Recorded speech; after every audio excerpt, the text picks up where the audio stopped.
이거 많은 일이야.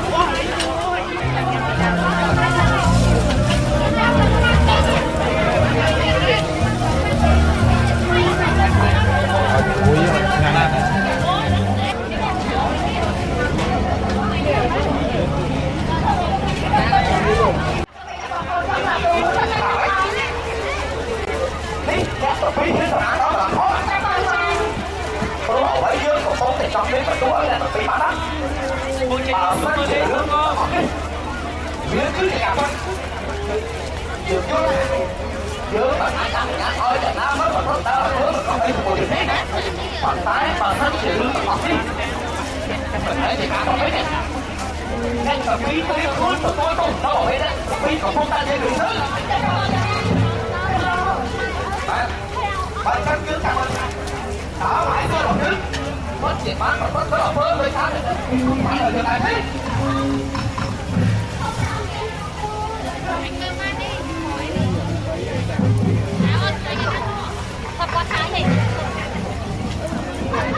mong muốn con xe thì hơn hai cái ăn hẹp con cái nó có cái cà phê nhớ ở cái cà phê ở con mua bán cà phê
Ở đây cái hướng chọc để chọc trong người đã mười một.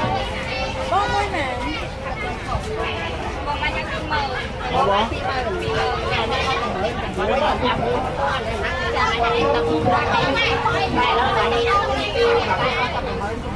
là hết cho bạn bạn không đấy cứ số là bạn đáng tiếc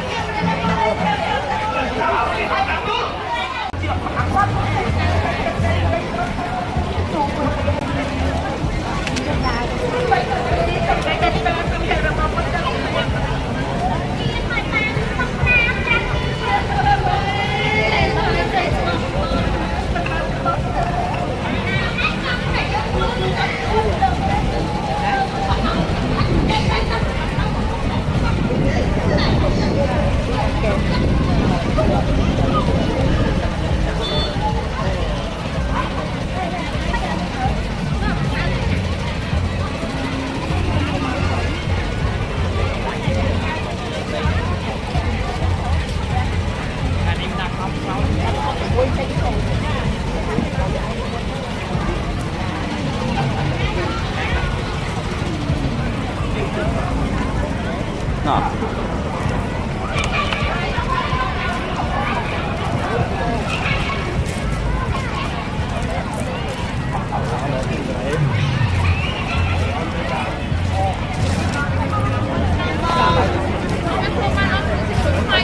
Đúng rồi.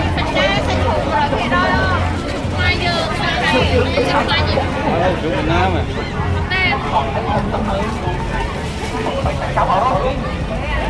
Hãy subscribe cho kênh Ghiền Mì Gõ để không bỏ lỡ những video hấp dẫn.